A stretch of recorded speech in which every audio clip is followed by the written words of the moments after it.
What's good, y'all? Elvis here. So I be trying not to sound like an ass.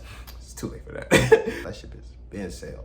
Every day there's somebody somewhere that wants some kind of cosign or some kind of collab. If you know me personally or not, do not ask me for a cosign or a collab. You will not get it. So I understand why people are so concerned with cosigns. You know, cosigns be helping people make leaps and bounds in their careers or whatnot. It gives people a nice little step up, a little boost in the direction they want to go. It's great for exposure, but that's all it's good for. Depending on who your cosigner is, that could really give you a bump. But the quality of your product has to be on point for the cosign to mean anything for real. Everybody knows of at least a song that they love because it has a famous feature on it. But then they go to the main artist's discography, they don't like any of the other music. That feature was dope, it gave them some buzz. But when you go to the product, if it doesn't meet your expectations, the cosign doesn't mean anything. You like that one song with the feature, you don't like any of the other shit.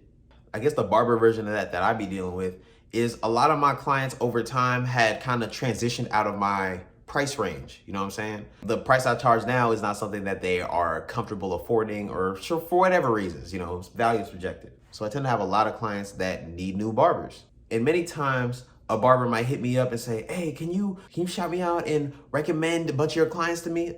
And I can understand, like, I've been there. Why not just get some client run over from a more established barber? But what usually happens with that is my clients have a very different value of their haircut service compared to mine. So many of the clients that I recommend to other barbers, they might go to those barbers and just entertain them for a little bit, but a lot of them just end up coming back to me after a few months, either when it makes more sense financially or they just realize, like, I value this service this much compared to that one, and I just want to spend money over here. And it's not personal, it's just everybody, I mean, actually it is personal in a sense, everybody has their own subjective value. So even with those clients that really value my cosign because they see the value that I provide, when they go and experience someone else's other product or service, the value that they see is not equivalent. So they just make a change back. But as a barber in this game, you gotta understand that's how this goes. Everybody's values is subjective. You cannot be mad at it.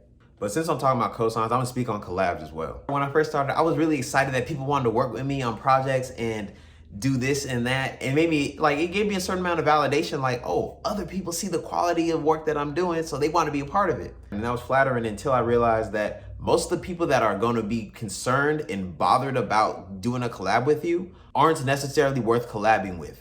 A lot of those people see the work that you're doing and are trying to coast off the work that you do by just attaching their name to a project. In my experience, I'd say at least 80% of the people that have hit me to do collabs wanted to just throw their name on something that I did rather than actually contributes value to whatever we were doing. So it's within the same mentality of the cosign shit, which is basically prioritizing getting a piece of someone else's bag versus building your own bag. People be thinking I'm really cold just because I be blunt about like my intentions. Many times the people that want cosigns and collabs, a lot of times they could hit you privately about something, but they have an incentive for you to work with them. So a lot of times they might hit you on the spot or in front of people or out and about. And I'm the kind of person where I'll just say no in front of you, in front of your mom, in front of my mom. I do not care who's around.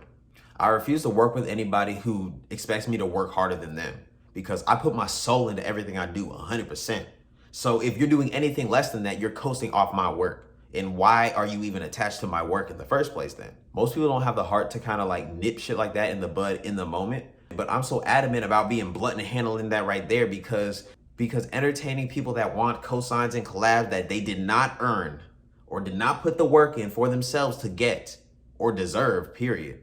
Entertaining those kind of relationships promotes parasitic relationships. People that are constantly trying to get something off of you rather than giving you value. If you're a valuable person, people that give you value will get value because they're around you, because you're a valuable person. You exude value. Everyone around you will eat. But if you're a valuable person and all the people around you are just concerned about, oh, what value can I extract in this way? And how can he help me in this way? That's only going to empty your cup and you can pour into less people. Every cosign or shout out that I got from somebody was organic. They saw the work and energy that I was putting into what I do. And they're like, hey, he's doing his thing. Let me do my best to support. And that's how it's been for me supporting everybody that's around me. Anybody around me that I've supported, it was just like that. They didn't ask me, oh, throw this up on your page, do this and this and that. I saw the effort that they were putting into their craft or whatever their endeavor was, and it made me want to support, not to get anything out of it.